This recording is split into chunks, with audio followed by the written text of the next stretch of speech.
Imagine if we went back in time and gave an NFL team a cheat sheet for the draft, telling them exactly who the best players are in the position they are drafting for the first and second rounds, occasionally giving them a little nudge when it comes to free agency and who they shouldn't let go.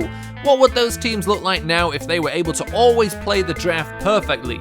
That's what I'm here to try and answer. Today we have the Saints, and the Saints come with pitfalls all over the place. The Saints could just as easily release all of their defense as well as trade away all of their receivers. You never know with the Saints. A couple we're aware of, some possible trades, some upcoming releases, and I'll, refer to them as we come to them. But on the offensive line, it should be okay. Left tackle Terran Armstead. Then at left guard in 2015 with the 13th overall pick, the Saints selected Andrus Peat. That was the correct pick. You could have had someone like Ali Marpet who plays right guard, then the rest of the line center through right tackle. Max Unger, Jari Evans, Zach Strief, it's all the same. And with Max Unger there at center, that of course means I won't be arguing that the Saints should not have traded Jimmy Graham away. Sure, Jimmy Graham is better than Coby Fleener, but I like what Max Unger does for this offensive line and for the team as a whole, so I'm not going to make that case. We're sticking with that decision as it is. So at tight end, as I just said, they have Coby Fleener, and then we move down to the wide receivers who may not be here next week. In 2014, with the 20th overall selection, the Saints took Brandon Cooks.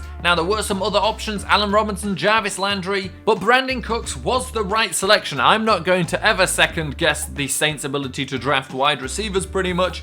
And Brandon Cooks is a completely different player to Allen Robinson and Jarvis Landry. What he does is so different. They're not really comparable.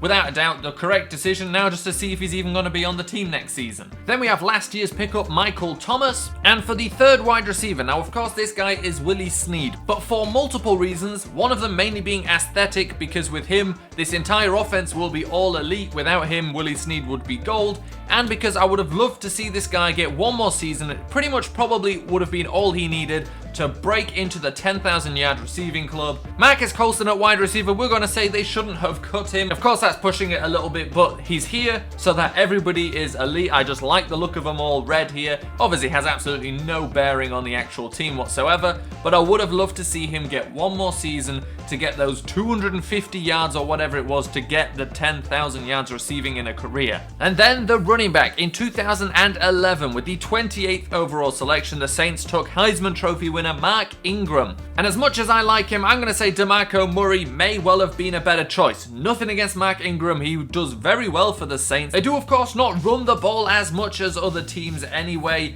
They like to pass to the running backs a little bit more than they like to hand the ball off to them, but Mark Ingram still does well. But DeMarco Murray, a former Offensive Player of the Year winner, you kind of think you have to say he's a little bit better. And then at quarterback, of course, Drew Brees, no doubt about that. And with John Kuhn at fullback, we take a look here and we've got an all red, all elite team. Now, of course, if you don't care about Ultimate Team, it means absolutely nothing. But even on a player-per-player basis, we can see this is a nice team. So, moving on to the defense, and at free safety, apparently Jarius Byrd will be released as the new year comes into effect on 9th of March, but that's no worry anyway. New Orleans Saints free safety is Von Bell. Right outside linebacker, we're cheating a little bit. Paul Kruger did play defensive end for them, but he fits in here best in that position without having to move people around too much.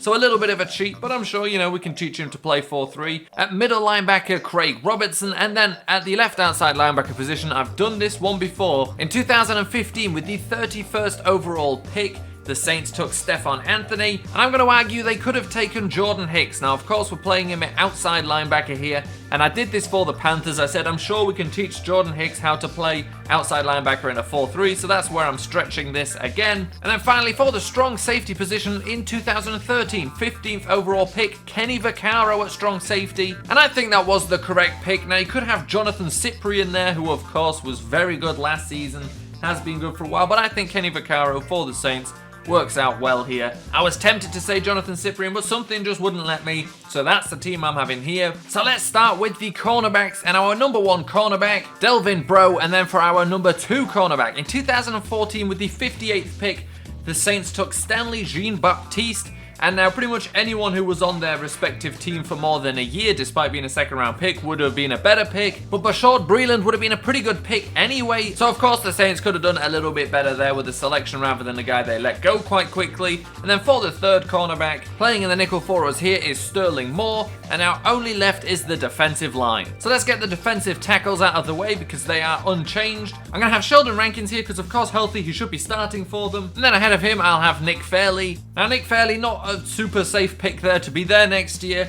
But onto the defensive ends. In 2011, with the 24th overall selection, the Saints took Cameron Jordan at defensive end, without a doubt the correct pick. Then in 2015, the 44th selection, the Saints took Haoli Kikaha, technically outside linebacker, plays defensive end from, didn't play last year. Had he played last year, we could have even maybe made the case that he'd be the correct pick, but with only one season and one season missed to injury, there were better options. Marcus Golden, if he would have played outside linebacker for him, would have been the better choice, but as a defensive end, Danielle Hunter would have made this defensive line look very nice, especially having someone like him across from Cameron Jordan. But Kikaha, back from injury next year, should do similar for them anyway.